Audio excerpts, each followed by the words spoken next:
পয়লা বৈশাখে কি শুটকি চলে? হ্যাঁ, নিশ্চয়ই চলে। যারা যারা আমার মতন ত্রিপুরা থেকে তারা এই ইমোশনটাকে খুব ভালোভাবে বুঝবে। 2 দিন টানা নিরামিষ খাওয়ার পর তারপরে শীতল শুটকি দিয়ে লাল মরিচ আর পেঁয়াজ দিয়ে বাটা ভর্তা, কোনো কথাই হবে না। কিন্তু পয়লা বৈশাখে তো মাংস চাইই চাই। তার জন্য দেখো আমরা আজকে এনেছিল দেশি মোরগ। আর তোমাদের পয়লা বৈশাখ কেমন কাটলো তোমরা কিন্তু জানাবে।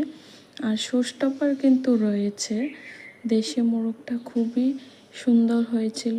আর এই দেখো শোস্টপার চলে এসেছে, মাটন কষা। আর একদম পছন্দসই আমার পিস নিয়ে নিয়েছি আমি। আর খেতেও কিন্তু খুব দারুণ হয়েছে। তোমরা কেমন আছো সবাই নিশ্চয়ই জানাবে। আর এই দেখো একদম তেল ছিল এই পিসটাতে। আর আমি তোমাদেরকে পিসগুলো একটা একটা করে দেখাচ্ছি। এখন কথা বলতে বলতে আমার খুব লোভ হচ্ছে। আর তারপর ছিল মিষ্টি দই আর সাথে রসগোল্লা, যেটা আমি পাতে খাইনি, পরে বসে তৃপ্তি করে খেয়েছি। নমস্কার।